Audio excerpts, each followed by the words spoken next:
It's been 5 full seasons without any piece of silverware for Arsenal under the charges of Mikel Arteta, whose project we think has matured enough to a stage where it's ought to deliver something, whether small or big, and yet going into the 6th season, anything below a major trophy like the Premier League or the UEFA Champions League will be recorded or will be considered a very underachievement for the Spanish gaffer. He did come into Arsenal during the turbulent time and stabilized the club. Never mind that he did finish 8th on the Premier League table in his first full season, but had managed to guide the club to an FA Cup triumph in his debut half season. That was in 2020. So, is it time? Or otherwise, Arsenal fans could quickly turn their backs on the Spanish manager if he fails to deliver in what could be considered a make or break season for Mikel Arteta. That's the 2025-2026 season. As we look forward to that pivotal or crucial season, both for Mikel Arteta and Arsenal as a whole, today we get to explore the Arsenal squad to assess who needs to go, who needs to stay as a squad player, but also what can they do in the market that could get them over the line to be crowned either Premier League champions or UEFA Champions League winners. Welcome back to the Football Tribe UG channel. Robert Kesakos is your usual suspect. Thank you to all our new community members, the new subscribers. Welcome to the community. To our usual suspects, thank you so much for the love and support. For those that join our daily broadcasts every single day, Monday to Friday between 10 a.m. and 11 a.m., as well as during the night sessions, usually coming at 10:30 and beyond, we do appreciate your great support. Anyways, for 3 consecutive seasons, Arsenal have now finished second on the Premier League log. And on some of those occasions, we thought it was inexperience, while on other times, it was due to a lack of squad depth that did cost them. Last season, injuries could be argued, but as you argue injuries, bear in mind that Arsenal did have a narrow squad, having let go of majority of their players without replacements. Players like Emile Smith-Rowe, Fabio Vieira, Reece Nelson, just to mention but a few. So today we get to explore the Arsenal squad in regards of senior players and determine who deserves to stay, who deserves to be sold, and who needs to be kept as a squad player, and where in the market should they opt to look to strengthen their team to make sure that they can get things over the line and win a major trophy, because anything other than the Premier League title or the UEFA Champions League will be an underachievement both to the fans and their naysayers. So, among some of the players that we had hoped to look at have been announced by the club that they will be leaving, while others have made a complete transfers. So, let's start with this. Among the players that Arsenal ought to sell is Marquinhos. This one has already been sold for a fee of about £2.5 million. Unfortunately for him, it just did not work out. Albert Sambi-Lokonga, Arsenal just exercised their option to extend his contract for a further year, perhaps to see if there will be any suitors that could potentially get him off their hands. They did pay about £17 million to sign the Belgian international, but clearly it has not worked out for him with the Gunners. He did go on loan to Luton Town, and this last season he spent it at Sevilla, where his performance was far from convincing, to the extent that Sevilla decided not to sign him permanently. So he does return to Arsenal, but he's one of those that deserve to go. Fabio Vieira, a very talented young player who is not suitable or built for the Premier League.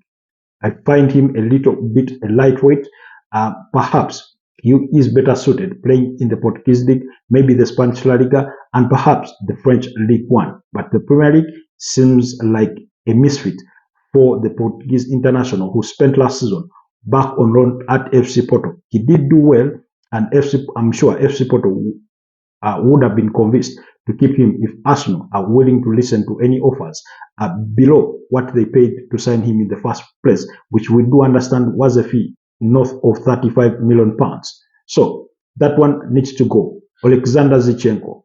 This is one of the players that Arsenal did sign prior to the start of the 2022-2023 season. And I think he's done well to try and breathe a sort of a fresh air, the sort of belief and momentum into this team to convince them that they can challenge for the Premier League title. Unfortunately for him, it's time to pack his bags and go. He's not a bad player. He is a good player, especially when you play him in that midfield role. Even when he played at left back doing the inverting, he was quite brilliant. But I think at the stage where Arsenal have reached, he can only be a squad player, but the best solution would be to move him on and perhaps find a better replacement in the market. The other player is Reece Nelson. Spent this season on loan at Fulham, but again he did suffer a couple of injuries that saw him out for a good chunk of time, and in the second part of the season he could only make a few appearances here and there off the bench. So this one needs to go. Gabriel Jesus, unfortunately, I do not know whether by the start of the season he would have returned, because speculation did have it that he could not return to action until December later this year. But Arsenal need to move this one on as soon as possible, because while he's a good player, ordinarily, it does not guarantee at least 15 goals in a Premier League season. It does not guarantee you that. He is a good player all round, can play in the center, left wing, right wing, name it. But I think Arsenal, just like Alexander Zinchenko, have grown their project past his requirements, and he needs to go. So the sooner they get him fit, the better they will be able to get him off their hands. I think with about 2 years left to his current contract. But being that he's almost always injured, that has not helped. That has not really helped. Then the other players that are definitely leaving the club will be Jorginho. This one is joining Flamengo in Brazil.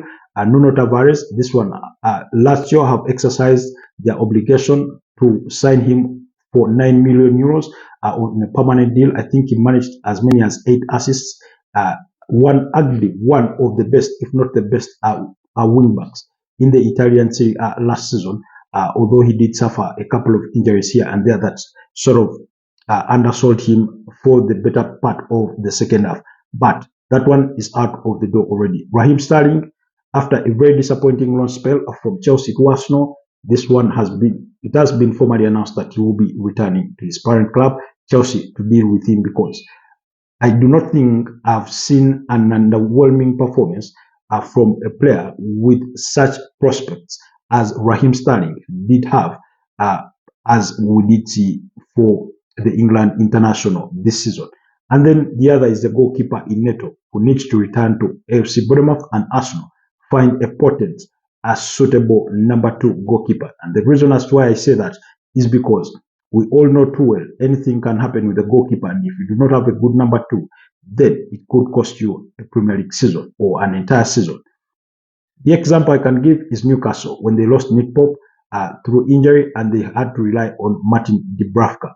So Arsenal need to be intentional. Their primary target had been Joan Garcia of Espanyol, but it looks like Barcelona are going to beat them to the punchline of signing the 24-year-old Spanish international, who was arguably one of the best goalkeepers in the Spanish La Liga this just concluded season. So Arsenal need to look elsewhere for a number 2 goalkeeper, but David Raya has been quite a brilliant signing so far. Last season was his first full season as a permanent Arsenal player, while the season before that he had been on loan from Brentford. Then the other players that should be kept as squad players. One is Thomas Partey.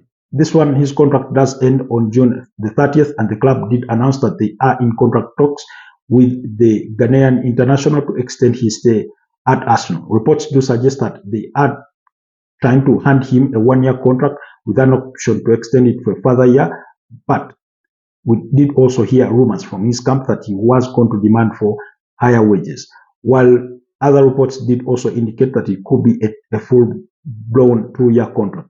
Ever since he joined Arsenal, I think arguably last season was his best in an Arsenal shirt. He was there consistently, I think playing as many as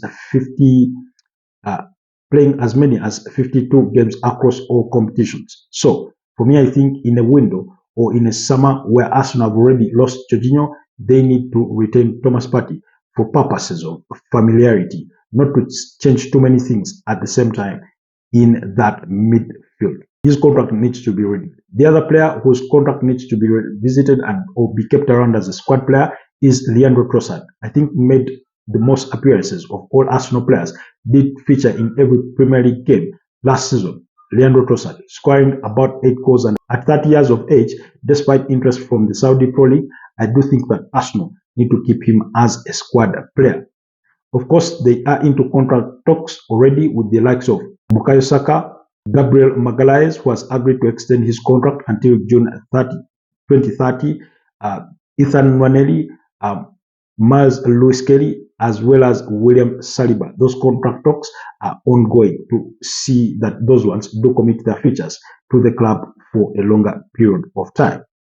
The player who has been quite contentious among the Arsenal fan base has been none other than Takahiro Tomiyasu. I think his talent is nothing to be debated about, but his availability over the last 2 years is one that has left Arsenal fans wondering whether he's worthy of keeping. The Japanese international did miss almost the entirety of last season through injury. He had just returned and suffered a major setback that sent him out. But for me, banking on the fact that he could return to full fitness, possibly next season, I'd keep him as a squad player because he's one of those players that can play across the entire backline. Right back, left back, center back, name it. So I would keep him as a purpose player, although the cost could be there. Then, the other player is Gabriel Martinelli. Yes, I do understand some Arsenal fans think that Arsenal need to move on from Gabriel Martinelli and perhaps find better options out there. But while that could be true, an argument, personally, I do think that even when you get a better player, a player better than him playing off that left wing, you still need to keep him at least as a squad player. If you do chance yourself into going for Rodrigo Goes from Real Madrid or any other player out there that you find worthy of getting the nod to start ahead of Gabriel Martinelli, I still think, using the example of Liverpool, you do keep Gabriel Martinelli as a part of your squad. Because look at Liverpool, who won the Premier League title last season. Look at their forward lines: Darwin Núñez, Diego Jota, Cody Gakpo, Luis Diaz, Mohamed Salah. All those were players available for their selection. Not to mention, Federico Chiesa was among that cohort as well. So I would keep Gabriel Martinelli at the squad. Then, moving away from those, of course, the likes of Martin Odegaard, Kai Havertz, Bukayo Saka, all that is just a formality. Declan Rice, Mikel Merino, all those are for keeps in as far as that Arsenal squad is concerned. But in regards to what a dream summer would look like for Arsenal, in regards to what key positions they need to strengthen in to put in the numbers for purposes of squad depth, here are my views on some of who those players should be or could be, and then some of those that they have potentially already lost to other suitors in the market. We did kickstart with the goalkeeping position, and I did mention that Joan Garcia looks destined for a move to Barcelona. But from what we do gather, that while Barcelona are going to sign him for 25 million euros, they are willing to loan him out, and I do not think they could loan him out to a team like Arsenal, where he's not guaranteed faster team football. Because when you have a player like David Raya, it's really, really hard to think that you're going to knock him off the park to give Joan Garcia the nod ahead. So Arsenal need to go into the market and find a suitable goalkeeper. Who that option is, I clearly do not know, because my consideration had been Mark Flecken, but that one has since joined Bayer Leverkusen in a deal believed to be north of 10 million euros, with Brentford signing Liverpool's Kelleher as a replacement for 18 million pounds. So it begs the question, who is that one goalkeeper that you go out and try to sign? Maybe you can't tempt Wolverhampton Wanderers in signing Jose Sa if he's not too expensive. He's a good goalkeeper. He is one of the good goalkeepers out there in the Premier League. But where other options lie could be elsewhere, but Arsenal do need to find a good goalkeeper as soon as yesterday, because I do not think that Thomas Setford could be that player that they do need to fill the clutch of David Raya should anything happen to him during the course of the season. Then, of course, the number one priority is the striking line. Whether it's Benjamin Sesko or Victor Gyökeres or Hugo Ekitike, regardless of who it is, Arsenal need a striker as soon as yesterday. Of course, the biggest debate has been between signing Victor Gyökeres, whose numbers are as glamorous as they do come, versus Benjamin Sesko, who could only manage 13 goals last season in the German Bundesliga and provided 5 assists to give him an individual tally of about 18 goal involvement and 21 goals across all competitions for RB Leipzig. So that's the kind of player they are considering. 26-year-old Swedish international Victor Gyökeres has had quite the dream season at Sporting Lisbon, where he won 2 titles, including one being the league, while Benjamin Sesko could not help his side qualify for the European competitions for the first time since 2016-2017 at RB Leipzig. But there is a very good player in there in as far as Benjamin Sesko is concerned. Whoever Mikel Arteta wants is the one I'm sure Arsenal fans will back, because it is him that will have the final say on who they sign. Now, of course, it is Benjamin Sesko on whom they have done the most scouting and homework, and for 2 windows they've tried to sign him already. That was last summer, although the player chose to stay at RB Leipzig and continue with his development. In January, they tried to go back, but RB Leipzig were hesitant to entertain any talks regarding with the movement of the 21-year-old Slovenian international. So, again, let's wait and see. It looks like Andrea Beta is attacking at all fronts with Victor Gyökeres and Benjamin Sesko, but chances are Arsenal can only end up with one of them. So, but they do need a striker. However, signing a striker cannot solve all Arsenal's problems in as far as becoming major title contenders is concerned, in as far as getting them over the line from second place to first place, from the UEFA Champions League semi-finals to the finals. A striker wouldn't be enough. So that's why I stand to say that they need to strengthen in other positions, and some of these positions are as follows. They need a left winger. Now, among those, they've considered Rodrigo Goes as a chance or an opportunity in the market. They've looked at Nico Williams, who has a 58 million euro release clause in his contract at Athletic Bilbao, although his salary or wage demands could be quite off-putting to potential suitors. And as we speak, Athletic Bilbao have started contract talks with Nico Williams to extend his stay at the Spanish side. Rodrigo is valued at about 100 million euros. Whether Arsenal can put out that kind of financial outlay on the 24-year-old Brazilian international remains to be seen, but the decision will lay between Florentino Perez, the Real Madrid president, and his new head coach, Xabi Alonso, to decide whether to move him on. The other has been Bradley Barcola, the PSG forward, who has been linked with a potential move to Arsenal. Only 22 years of age, quite an impressive player. We've seen he did score a brace in the Coupe de France final as PSG beat Reims by 3-0. So quite a good player. However, the odds of PSG letting him go could be quite minimal. But if you were to make the move, it could come at quite a hefty fee. The other player is Jamie Gittens, the 20-year-old attacker from Borussia Dortmund, who is also a target for Chelsea, valued at about 50 million pounds plus. Then, initially we did have Brand Mbeumo, although this one plays at the right wing, but I think you can also push him to the left wing should the requirements permit so. But this one has chosen to move to Manchester United over making the switch to Arsenal or Tottenham or Newcastle as his potential suitors, and Man United have since made the bid of about 55 million pounds to try and sign him from Brentford. That bid, I do understand, has been rejected, with Brentford wanting a higher transfer fee. So then it leaves Arsenal with those options of Rodrigo, Nico Williams, Bradley Barcola, Jamie Gittens, but the other names that have been well also mentioned in the same breath, although they speak more to squad depth than most, is Anton Semenyo. Scored 11 goals and provided 5 assists for Bournemouth last season. Is he the player that could help Arsenal go to the next level?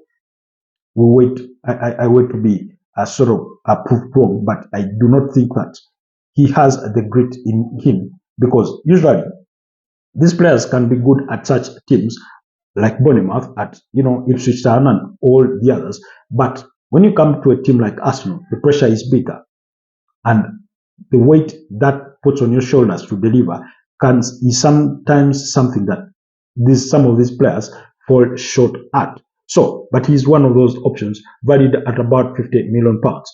Then West Ham's Mohamed Kudus. This one also plays at the right wing. Now, Mohamed Kudus, Arsenal did have interest in him before he joined West Ham United. Chelsea also did have interest, but I find these rumors wide of the mark. But Al Nassr from the Saudi Pro League are also interested in the Ghanaian international, with the Saudi side believed to be willing to table up to 70 million pounds to try and sign him. So, for me, those are some of the options that I would consider. But more importantly, if I were Arsenal, as I speak to RB Leipzig over a potential move for Benjamin Sesko, I'd also make inquiries about Xavi Simons, because Xavi Simons, with 10 goals and 7 assists in 25 Bundesliga games, is a good return on investment for the 22-year-old Dutch international. He can play on the right wing, on the left wing, and even as a centre forward, which takes us back to Arsenal striking decisions. While whether Arsenal sign a prime striker of Victor Gyökeres, Benjamin Sesko, Hugo Ekitike, or whoever it can be, I do think that they need more than one striker. Again, reason being, now, and here is the trick for me. If Arsenal do sign one striker, but they are able to get a dynamic right winger or left winger, then it could negate their responsibility to get another striker. The reason that's why I argue that they need 2 strikers is you could end up in a similar situation that Arsenal found themselves last season but one, when they signed Jurriën Timber and got injured on the first day, match day 1 against Nottingham Forest. Yes, he got injured and was out for almost the remainder of the entirety of that season. That's the 2023-2024 season. He only returned at the tail end of it after suffering an anterior cruciate ligament injury. So what if 1 month into the season, or 1.5 months into the season, your number 1 striker is injured? You are practically gone back to default settings where you have to rely on Kai Havertz, rely on Mikel Merino to be your lead target man, which, while it has its own deliveries here and there, it's not an option that you can bet your entire season on. Anyways, moving away from those, Arsenal have also expressed interest in signing Anthony Gordon from Newcastle, although Liverpool also have interest in the 25-year-old England international. Sorry, Anthony Gordon is only 24 years of age, but is one of those players that has caught the attention of Arsenal among potential signings. So, away from the left wing, at the right wing, like I've spoken, Bukayo Saka needs a competitor, a serious competitor. And the idea that Ethan Nwaneri can fill that void is one that I'm yet to buy. He is a very good player. He is a very good player in there. But I think if you're going to compete on all fronts, with all cylinders fired up, you need more than an Ethan Nwaneri. We did witness that last season when Bukayo Saka spent out 3 months injured with a hamstring injury. He wasn't just enough. So that is why signing a dynamic player like Rodrigo Goes is quite crucial, while signing a player like Xavi Simons would be interesting news or exciting news for this Arsenal side. Maybe even Bradley Barcola, whichever Arsenal may choose to sign. Anyways, the other player that Arsenal could look to sign is Aston Villa's Morgan Rogers. Only 22 years of age, joined Aston Villa only back in February 2024 from Middlesbrough for a fee of about £8 million. He is now valued at anywhere between 70 to 90 million pounds. He's a player that Arsenal could look to sign. 8 goals and 10 assists in 37 Premier League games is a good return on investment. So, as they do search for options in terms of dynamic players, he is one of those options that they can consider. Arsenal do need an attacking midfielder. Yes, they do have Martin Odegaard. Yes, they may want to play like PSG, who, by the way, do not play with that sort of number 10 kind of a player or the creative midfielder, because when you look at their midfield, of João Neves, Vitinha, and Fabian Ruiz, it is Fabian Ruiz whose numbers are equally not great that sort of plays as the playmaker, but they predominantly rely on the wingers. That's Kivicha Kvaratskhelia, Desile Doué, or Bradley Bakola to be their creative players. So, and unless Arsenal want to go down that direction, I do think they need a replacement for Martin Odegaard, a squad player that offers Martin Odegaard competition, a player that will give him that extra push to perform better than he did deliver last season. Of course, factoring in his ankle injury in mind, that sort of threw him off pace. But as the season sort of wore on, he seemed to be getting back his emoji of shooting, making the assists. Quite brilliant player. And for that position, Arsenal can look at players like Orhan Sunset of Athletic Bilbao, Alex Baina of Villarreal, as well as Ebelechi Eze of Crystal Palace. But my preference would be on the two Spaniards. Alex Baina, 23 years of age, scored 7 goals and provided 9 assists last season in 32 appearances, I think. While Orhan Sunset scored, I think, 15 goals and provided 1 assist in the entirety of last season at Athletic Bilbao. Arguably one of their best players that has been mentioned through the years of Arsenal. Whether they will make a move for any of them remains to be seen, but Atletico Madrid are equally interested in the services of Alex Baina. The other option for Arsenal as well could be Ebelechi Eze. Had a brilliant season with Crystal Palace and also helped them win the FA Cup when he scored that goal in the final. The other option that I had on my list was Ryan Cherki, but it looks like Man City are leading the race to sign the 21-year French international. So looks like Arsenal may not be getting him.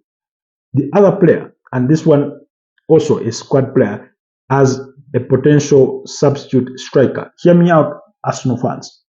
Whether you get a winger, a creative midfielder, and a striker, I do think you need more than one striker. And this is what brings me to the option of Ollie Watkins. Ollie Watkins, 16 goals, 8 assists in 38 Premier League games for the 29-year-old England international, who by the way turns 30 in December. For the right fee, a fee of under 40 million pounds. I'm looking at maybe 30 to 35 or 38. I would sign Ollie Watkins. Have options in that team. Let players compete for their places. I think that return on investment would be quite brilliant. I mean, let's not forget. Remember when Sir Alex Ferguson signed Robin van Persie in 2012 from Arsenal? Why? He needed goals. He didn't care what the age was, his age profile was. All he needed was a striker that was going to come in and start firing in the goals. And Ollie Watkins does almost guarantee that. He's been doing it for quite some time with Aston Villa. Now, if the two clubs can meet on valuation, that remains to be seen. But for me, it will be a serious consideration. Not as the number one top priority striker, but as the substitute striker. He's already an Arsenal fan.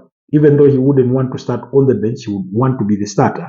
I think he would sort of contend with the option of joining Arsenal, even under those circumstances. Which then begs the question for me. If Arsenal were to sign a 21-year-old Benjamin Sesko, I would have to put Ollie Watkins in there. Why? Because Ollie Watkins would give you maybe 2-3 solid seasons, and he's eventually 33. And then you do have a Benjamin Sesko, who you think would have equally developed over the course of those 3 years, then to become a 24-year-old striker in their prime. Let's look at Alexander Isak. He wasn't banging in goals game in, game out when Newcastle signed him from Real Sociedad, but they saw a player who they could take a bet on. And 3.5 years in, and he's really smashing it for Newcastle. 23 goals in the last campaign plus 6 assists. That's a 29 goal contribution for the Swedish international. So in that context of things, that is why I think that Arsenal do need to sign a minimum of 5 players. And that I say a bare minimum of 5 players. Now, remember, they are losing a left back in Kieran Tierney. They are losing an option. They're losing Nuno Tavares. Of course, he wasn't there last season, but we were short on numbers. and then we do not know what is going to happen with Takahiro Tomiyasu. And then you could lose Alexander Zinchenko. While you have Mars Lewis Kelly who can play at left back, but we do know him to be a midfielder naturally. While you could have Julian Timber that could play there, while you have Jakub Kivio that could play there, I do think you need a left back option there. Speaking of Jakub Kivio, I wouldn't let go of Jakub Kivio for any small fee under £50 million. 25 years of age, he did have a slow start to his Arsenal career because he needed sort of building up, especially when it came to his physicality. Is he a perfect defender? I do not think so. The reason as to why I say he's not perfect is because you have a Gabriel Magalhaes who is better than him in that squad as far as being a left-footed centre-back goes. But I wouldn't sell him for less than £50 million because he does offer you that option, that alternative, that whenever you lose your big player in Big Gabi, he does come in and fill in that void. And oh my, didn't he fill that void perfectly well last season? Of course, he had games where he sort of fell short in his performances, especially in that first leg versus Paris Saint-Germain. I thought he sort of under-delivered on the day. But overall, I think he did fill Gabriel Magalhaes' shoes quite perfectly well. So, I would retain him. In regards to that left back position, I'd look to sign a player like Jorel Hato from Ajax, still only 19 years of age, as an option that is on condition that you've lost Alexander Zinchenko as well. Otherwise, you could remain without a new left back. So, for the bare minimum of 5 players, I do expect Arsenal to sign number 1, a striker, number 2, a goalkeeper, a creative midfielder, a left winger, as well as a second striker. Now, the option of a second striker is premised on the condition of who Arsenal do sign in regards to their left wing or left winger. If you do get a player like Xavi Simons who can play across the entire front three, then maybe you could sort of rebate on the idea of signing a second striker. But those are the players that I do think that on a minimum Arsenal do need.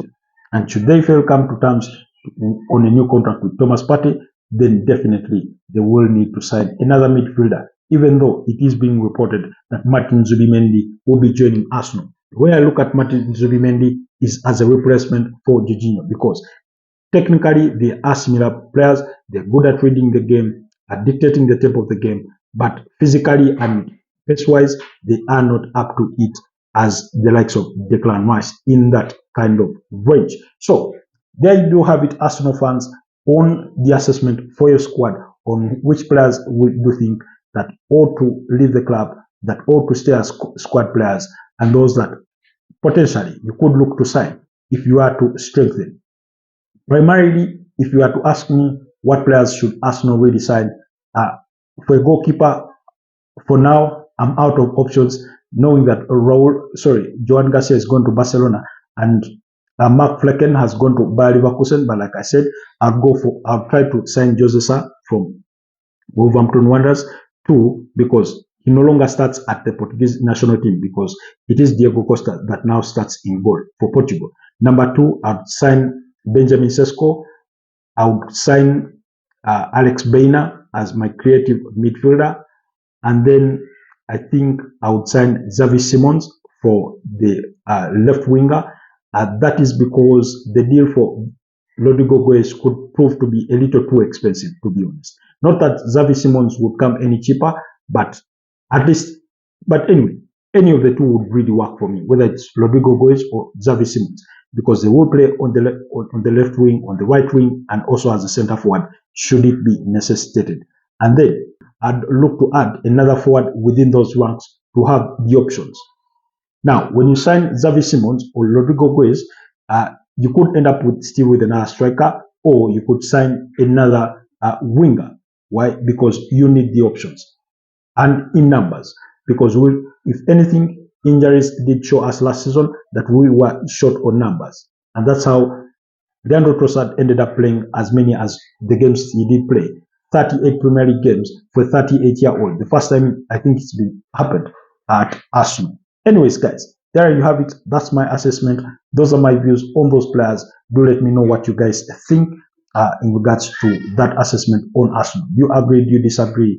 And anyway, do let me know down in the comment section. But before I sign out, guys, I want to let you know that if you are interested in acquiring digital skills like coding, web design, cybersecurity, then do not hesitate to check out our colleagues at Ebo State, based in Kansanga, Kampala.